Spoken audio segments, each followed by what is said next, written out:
Hello, hello, hello, hello, hello, hello, hello, hello, hello, and welcome to Ubaldink ASMR.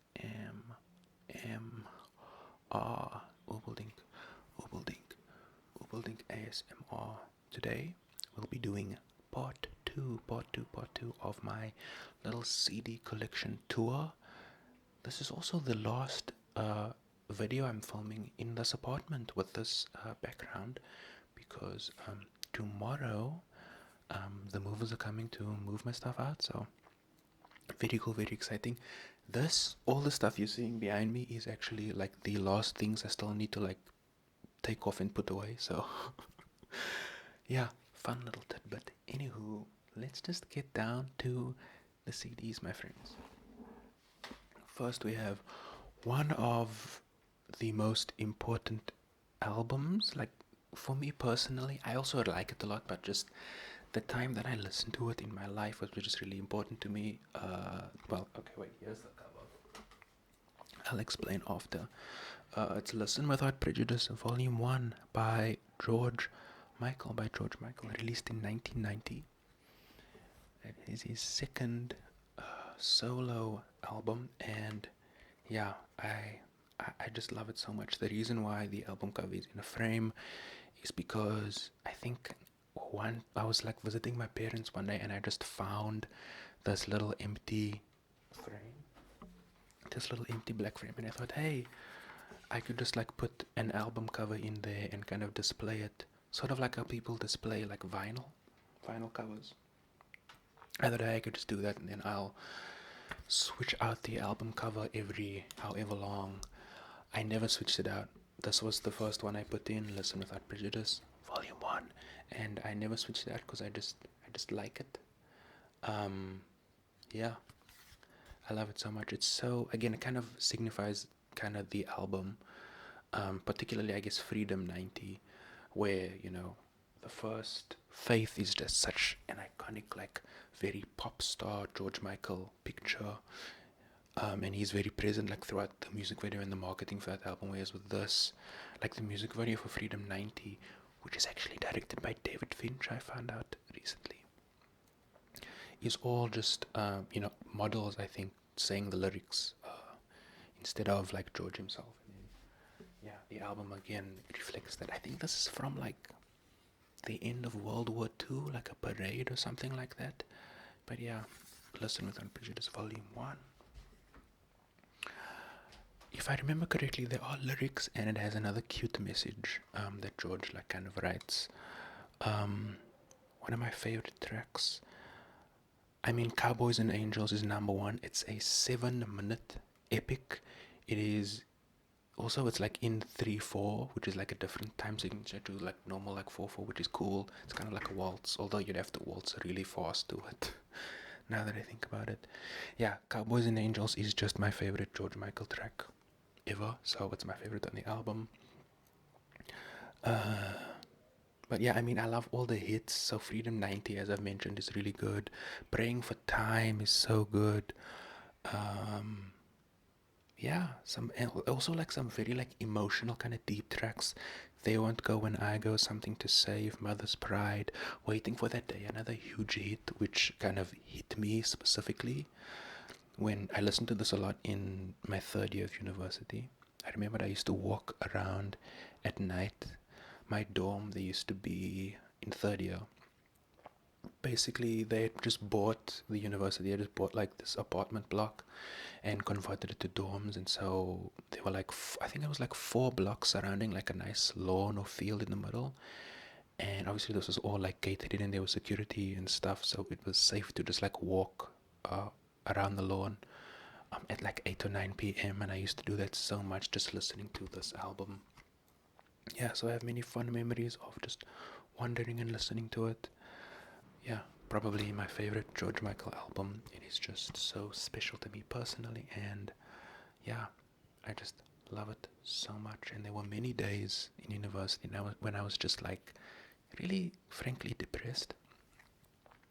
and I would just listen to my Kate Bush was another big one where I'd listen to like make me feel happy.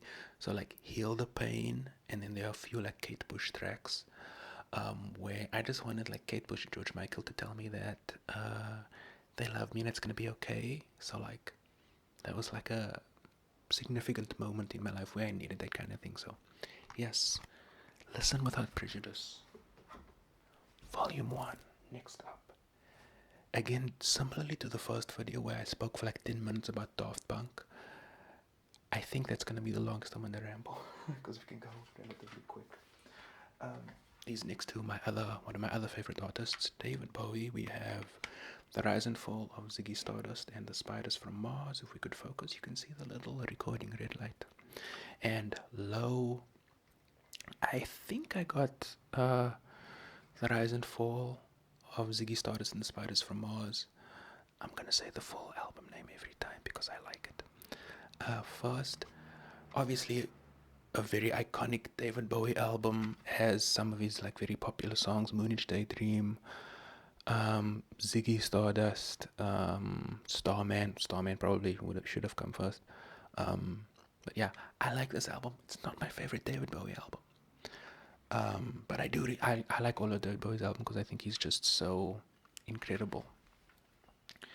But yeah, the I feel like in that like early to mid 70s, he kind of like around this and specifically so this and Aladdin Sane, he really I think the sound was very kind of leaning more into like 70s American rock, which I just don't really like that aesthetic that much. Obviously, David Bowie, his the composition and his lyrics are cool and interesting and weird enough that again I still like those albums. It's just I don't like the sort of auditory aesthetic as much because it's just very like guitar driven sort of to me American rock stuff, which I'm not really that into. But I still, as I said, enjoy this album and Aladdin Sane quite a lot. Next up we have Low, which is the beginning of my favorite era of Bowie. So the like famous Berlin trilogy started with Low, and then we had Heroes, then we had Lodger. Yeah, Low to me it's so weird and like experimental, but also quite it has its like poppy fun moments as well, and it's such a cool, interesting blend of like those two things. And I think that's kind of the theme for me, at least, of the Berlin trilogy, where you have every time like after this I was like, wow, this is such a perfect mix of these two sensibilities of Bowie that I like so much. Someone closed the door really hard in my apartment building. It's the like more fun, catchy, like I'm thinking of like Rebel, like just really fun, catchy music, while also being interesting lyrically. Like Rebel is, you know, a fun, like kind of danceable, poppy song, but the lyrics are not kind of boring. They're really cool and interesting, and it's like a whole cool world that he creates.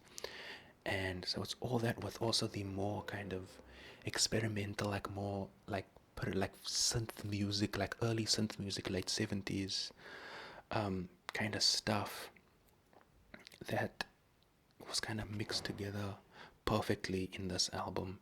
And then I thought, wow, what an incredible mixture. And then with Heroes, the next one, I was like, oh my god, it's even better. And then Lodge was like, oh fuck, he's done it again. And then even after the Berlin trilogy, I guess, you have Scary Monsters and Super Creeps from 1980, which to me is like maybe my favorite Bowie album.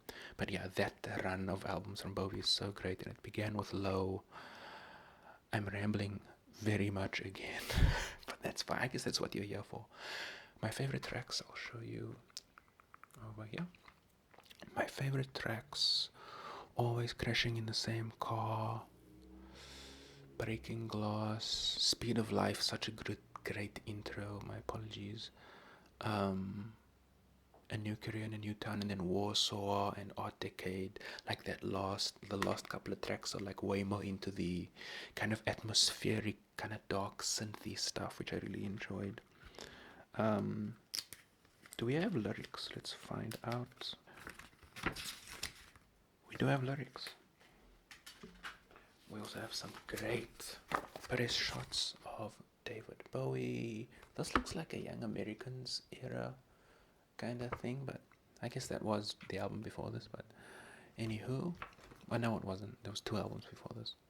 Actually, no, it could be like Station to Station, which was the album before. Anyways, I digress. We do have wonderful lyrics over here. With I think that's the single artwork for what's that? A New Career in a New Town? Oh, Sound and Vision. So yeah, great album. Wonderful little mini poster of Bowie. More great press shots. But yeah, I freaking love Low. I love that whole late 70s, early 80s Bowie era. So I'm glad I have a physical representation of that. Next up, we have the Beastie Boys, Ill Communication. I bought this when I was in university. It was quite expensive because it's like a super deluxe version. And it came with this cool little like poster thing, which I'll get a little later. But yeah, I really liked, I guess particularly Paul's Boutique was like incredible to me. Was just with the use of sampling and just the fun lyrics.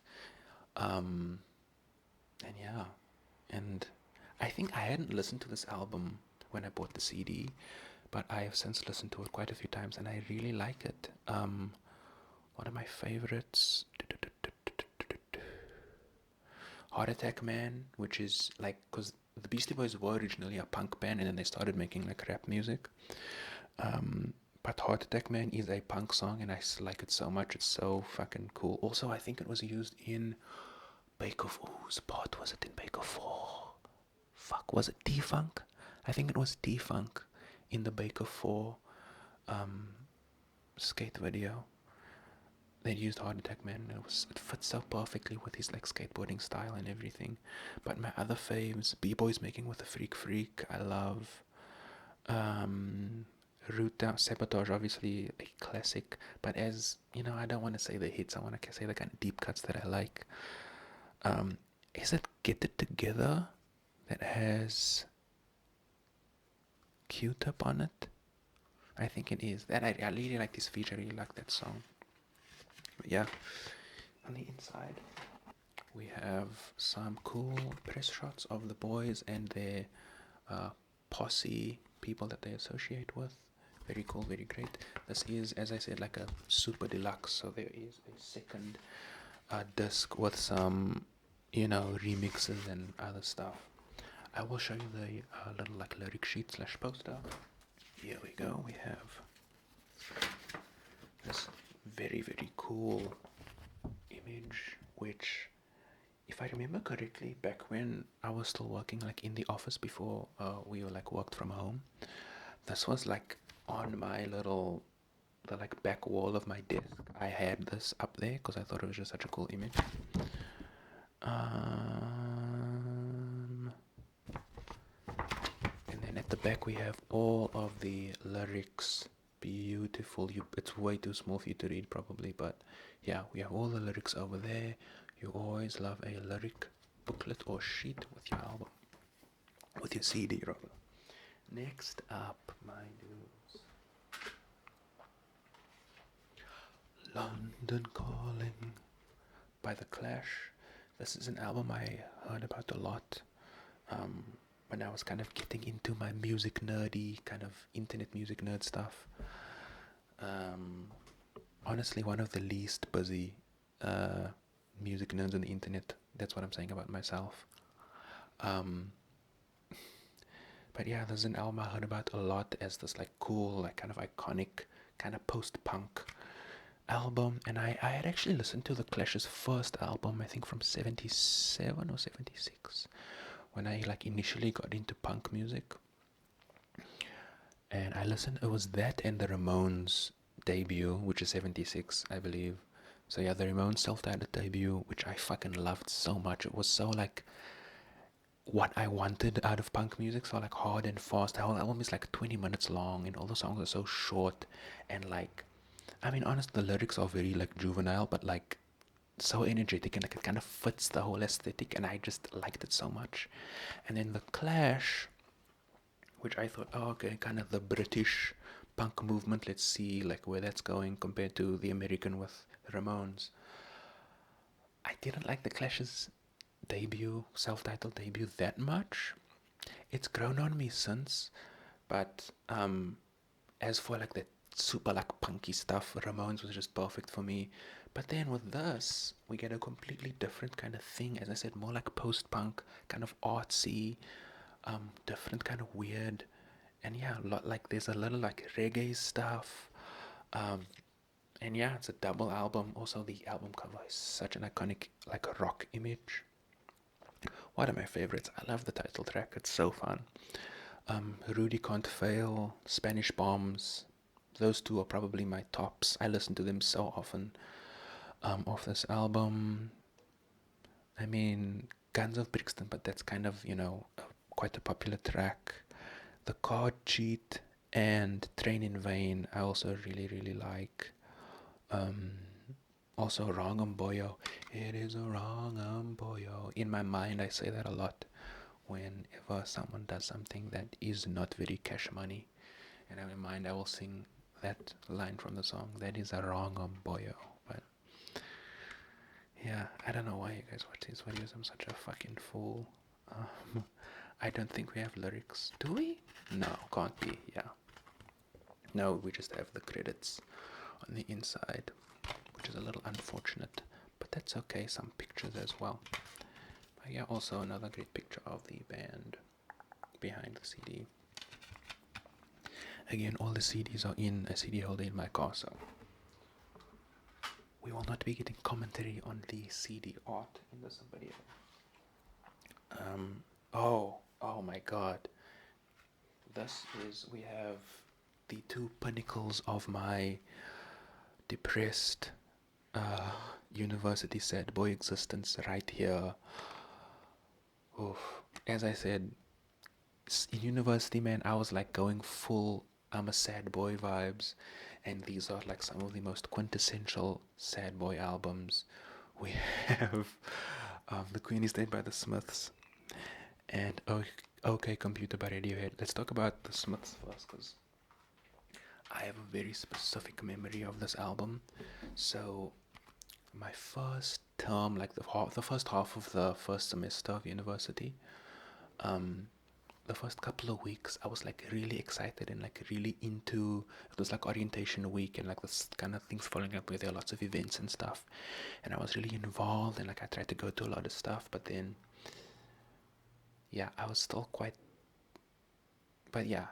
And then when the term ended, I think we had like a week long break between the first and second half of the semester, and then I went home with my parents, and the day they picked me up, and as this term was going on, I could kind of feel, I was not doing so well, but those first couple of weeks I had the energy to like really try and, participate in stuff. But like as the term went on, I kind of the like negative bad feelings started to take over, and I started to feel more and more kind of sad. And I had heard that this was a, one of those like classic sad albums, and we stopped at a mall on our way back to my parents' house from university, and I went into Musica, which it's gone now. May it rest in peace. Was the store where I bought most of my CDs, like new, and yeah, I saw this and I bought it and I listened to it when we were back at my parents' house. I went into the garage, which was kind of it had become like basically storage, but it was my space. I went there a lot, and again, it was like separate from the house, so very much kind of it felt like my own little area. Like I had my drum set up there when I was doing that. And anyways, I laid on a mattress, an old mattress that was on the floor, in the garage, and I just listened to this album, and I fucking cried so much. It was a very cathartic, particularly with I Know It's Over, which I guess is my favorite. I don't listen to it that much because it's a very emotional experience for me. But yeah, I just listened to this album and I cried a lot. Obviously with the more like emotional tracks, not with, Vicky in a tutu. But yeah, very important album. That memory is stuck in my head forever. A good kind of moment of catharsis because I was kind of bottling all my feelings away for some time during that term. But anywho, I'm okay now. It's okay. You know, I was very, very sad back then. I've gotten help, etc., etc. It's all good. But my favorite tracks, I do like The Queen is Dead, the opening track. I think it's funny. Um, and I do love the way that Morrissey, again, I don't really like Morrissey that much as a person, but his writing, it felt so true to me as like someone that thinks they are a piece of shit and like just trying to be very, making a joke out of it, you know? Um, almost all the time, but like there is still that tinge of like really like emotional sort uh, of like sadness that you kind of very clearly see through that in the writing, which I really like. But yeah, I love The Queen is Dead. I know you. Oh, I can't remember any of the lines now, but yeah, I love The Queen is Dead. I know it's over, obviously, very important to me, but I don't listen to it that much because it's, you know, linked to such a sad moment. Yeah, Big Mouth Strikes Again and The Boy with a Thorn in His Side, I fucking love. It perfectly nails that, as I said, like thinking you're this asshole and just making a joke out of everything, but knowing, but there is a tinge of like sadness beneath it, which I really like. Yeah, Big Mouth, what's the line? Sweetness, I was only joking when I said I'd like to bash every tooth in your head. Very, very funny and kind of poignant. I don't know how to say that word. um, and yeah, those are my faves. There's a Light That Never Goes Out. It's like the big song from this album. I never really. This is maybe more the hipster in me. I never really liked it that much in comparison to the other tracks. But anywho, The Queen is Dead. The Smiths. Um,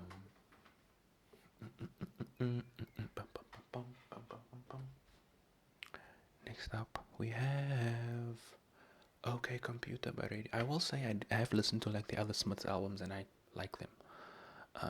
I don't know, just thought I'd mention that. I haven't only listened to that.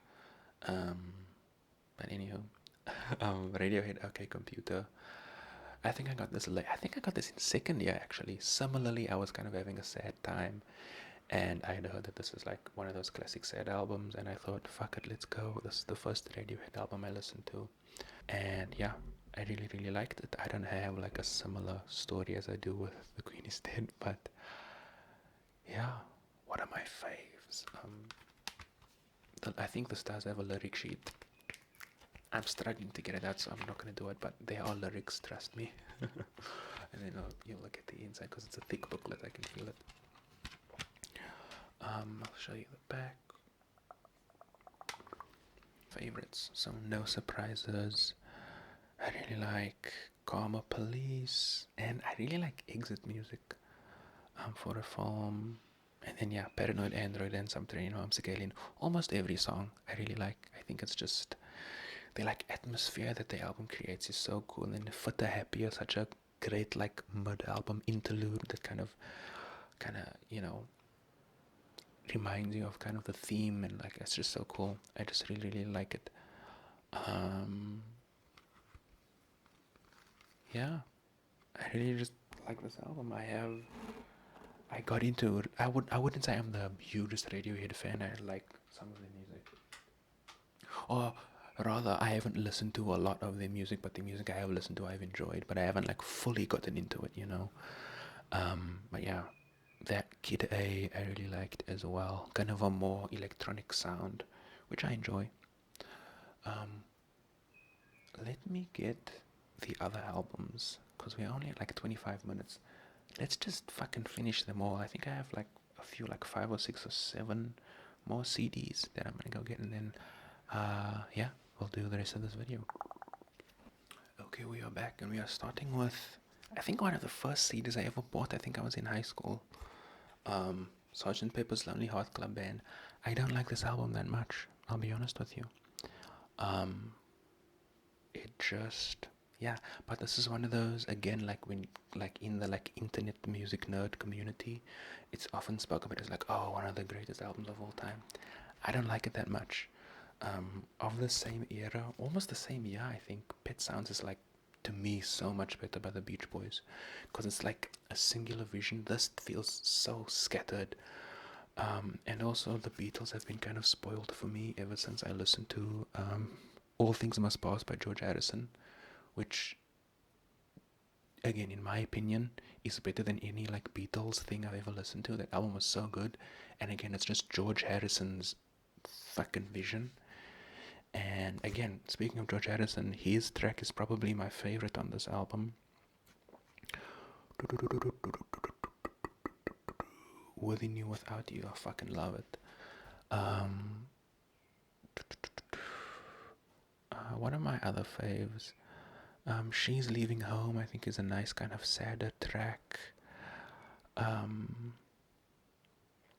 Day in the Life is pretty fun. Yeah, I think those are my faves, man. Lucy in the Sky with Diamonds is kind of cool, but yeah, to me, I just don't like this album that much. For me, again, personally, um, yeah, I don't hate the Beatles, but as I said, once I listened to George Harrison's solo stuff, I was like, what the fuck, man? This guy, I wish all the Beatles albums were just George Harrison's solo albums, you know? Because I think, All Things Must Pass just fit with my kind of sensibilities a lot more, but that's just my open eye, in my opinion. Next up, we have kind of a random one. Fleetwood Mac Tango in the Night. I got this for like super cheap at some market.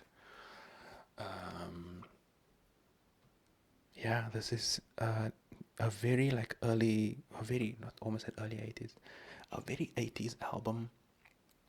It's just kind of a fun, easy listen for me. Not one of my favorites of all time, but fun to listen to. There's Tango in the Night is the title track.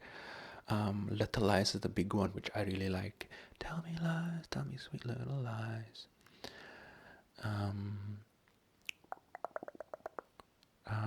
What else? I honestly, Everywhere is another popular one. Mystified, I liked as well. Lindsey Buckingham produced this, which is pretty cool. But yeah, just a nice, easy listen album. I got it for super cheap. Fleetwood Mac, you know what I'm saying? Next up, we have The Mode, Depeche Mode.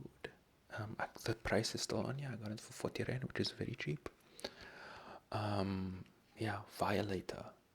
Probably not my favorite Depeche Mode album, but a great one. Anywho, kind of the 80s stuff I really like. That kind of music for the masses. Some Great Reward, probably closer to my tops. But yeah, still a very cool, very iconic album. It has Personal Jesus, such a fucking good song and one of their like hits. Policy of Truth is easily my favorite on this album. We do have lyrics. We have a nice picture of Dave Gahan over there as well. We have lyrics for all the songs. And kind of an explicit image over there that I'm glad I did not show immediately. We have more, I believe this is our brother Vincent Clarke, Martin Gore. Vincent Clarke produced their first album.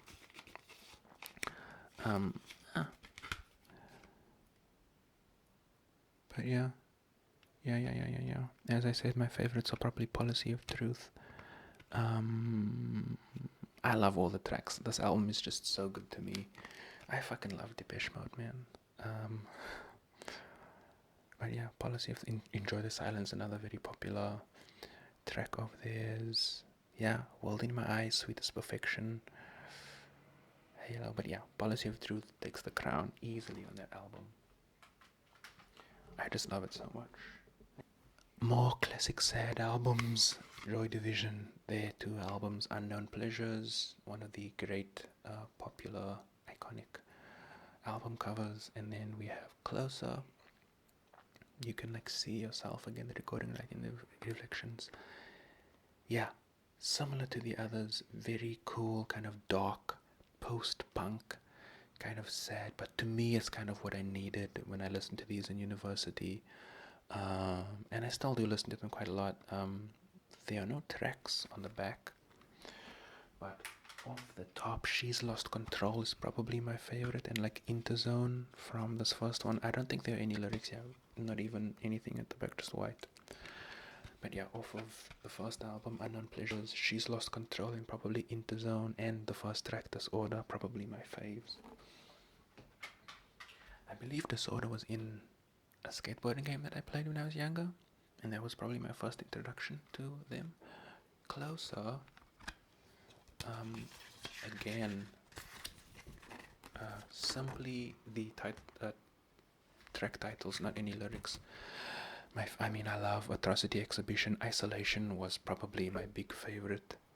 I walked around my campus at night a lot just listening to Isolation, walking alone like, very much like literally me kind of character stuff that I was getting into at that time. I'm glad I'm past that at this stage in my life. But yeah, 24 hours. But yeah, Isolation is the one for me. Atrocity Exhibition, the opening track as well, is very good. Very good, very good, very good. That is my little Joy Division collection. Next up, JMJ, Jean-Michel Jarre, Oxygen. I got this for super cheap as well, second hand. I had heard about this a lot, particularly like when you think of like Daft Punk and like electronic music, synth music generally. You always hear about this, about JMJ and this album specifically. All instrumental tracks, very atmospheric, very fun, very cool. I need to like be in the mood for this. This is actually great, like driving around music. Because I just feel like I'm in a very cool. It sounds like the score to some very cool like 80s kind of movie that takes place at night. And yeah, it's just very cool, very atmospheric. It really scratches like a synthy itch that I really have sometimes. So very cool. Obviously, there's not a lyric sheet because there are no lyrics. Yeah, very cool. There's like Jarre played these instruments on the album. That's very cool. The ARP, the AKS. Yeah, very cool. Very cool, very cool, very cool. Another cute little picture of the man himself. Next up, this is not a album. This is Monty Python's Complete Waste of Time. I found this secondhand. I didn't even fucking know what it was. I googled it when I saw it. It is it's like a bunch of computer mini games that they made. And it does not, because when was this released? 1994. It does not run. I have not been able to get it to run because you need like Windows fucking 95 or whatever the Windows was at that time, Windows 3.1 to run it. I probably could like run a virtual machine or whatever, but I don't know. I think this is just a very interesting object to have. Yeah, it's just a lot of weird like games and stuff, and yeah, okay, let me just read you some of this. Here's the introduction. It's Monty Python's Complete Waste of Time. Guaranteed to be a greater waste of your time than anything else you could think of doing. Well, not quite guaranteed. If you do find a way to waste your time that indeed surpasses the vast potential of time wasting inherent in this product, we will not be held liable, nor will we refund you any money. We already spent the money, so bugger off. You can't have it back. Yeah, very cool. Very honestly, reading these like notes in this little booklet is worth the probably like 30 rand I paid for this. And then we have a personal warning from Eric Idle, one of the Pythons, of course. A decision is going to be made right here that can change your life. Please don't do it. Do not install this program. I beg you, return this product before it's too late. Do something useful with your life. Read a book. Put on a nice Mozart record. Have another martini. Anything rather than waste your time. Waste your precious time getting hooked on this garbage. There are more than 260 hours of lunacy here. You'll never get started on that novel. You won't even finish a letter. The lawn will remain uncut. The cat will go without food. Your time will no longer be yours. The people you love will all leave home, and you won't even notice. You'll be like a zombie, half person, half computer. The stuff is truly addictive. Just say no. Don't listen to the blandishments and smooth sales talk of these glib seventh level executives. Seventh level is the company that made the CD. Um, They've already got your money, now they want your minds. And after that, it's only a short step to your bodies. Believe me, you wouldn't want that. You'll be putty in their palms. Plus, they have made the game so difficult it'll drive you nuts. They're so smug about it. They're even offering prizes for those who can solve it. Something free from Hollywood? Isn't there something wrong here? Can't you hear alarm bells? Doesn't that give you a tiny clue to the magnitude of what they're up to? And even if you don't like games, there are endless bloody Monty Python sketches popping up all over the place. Dirty figures, exploding animals, the whole gamut of postmodernist, interactive, super fucking, it's censored. Highway Grand Generation, Generation X shit, I think, is what. But yeah, that was worth the price of admission to me. Yeah, that's Monty Python's complete waste of time. Dudes, this is gonna be a fucking long video. I hope you enjoy. These CDs just fell, but that's okay. Next up, we have Tears for Fears, The Seeds of Love, their third album, which I don't like as much as their first two. I think The Hurting and Song from the Big J are fucking incredible. Very different style. Again, probably because I personally prefer like the kind of 80s drum machine synth stuff that just plays to my sensibilities. That's like the fifth time I've said that phrase in this video. But yeah, some great tracks on here.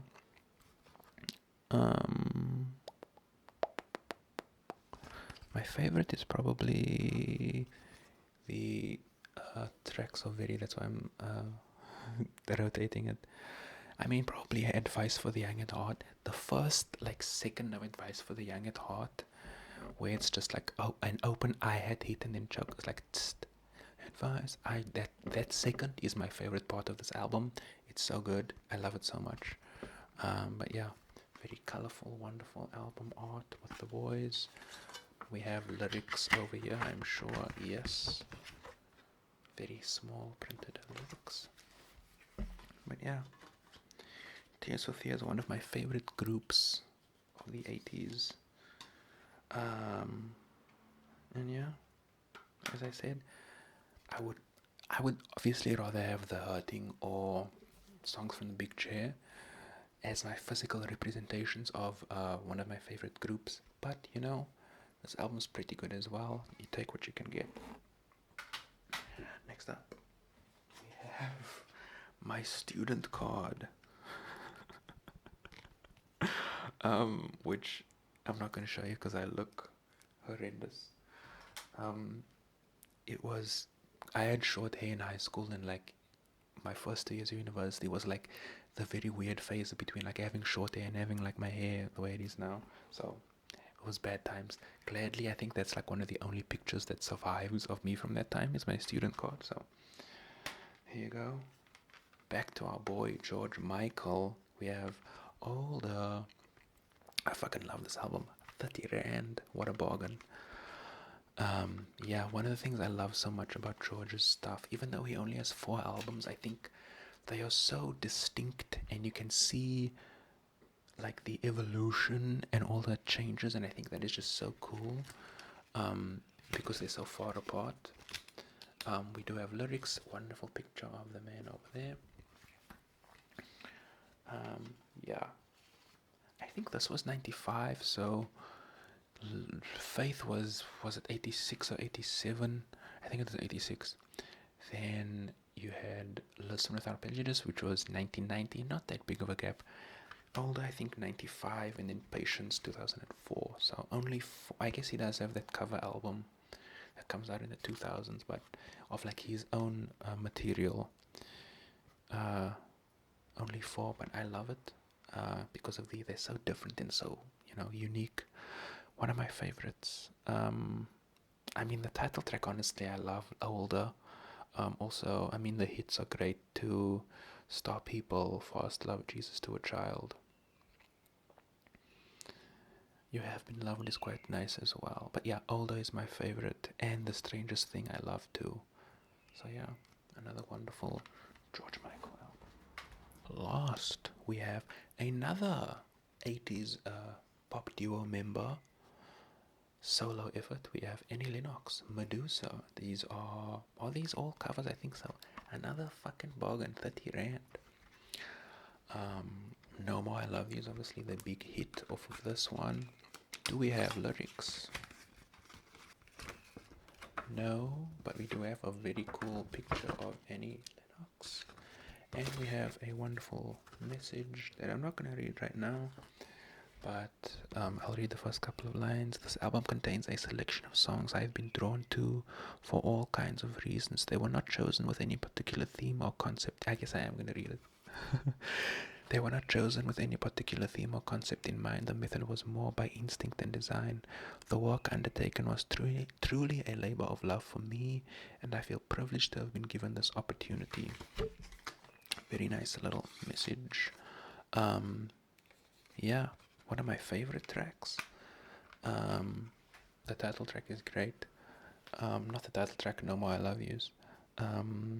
Take Me to the River. I actually really like the bass line.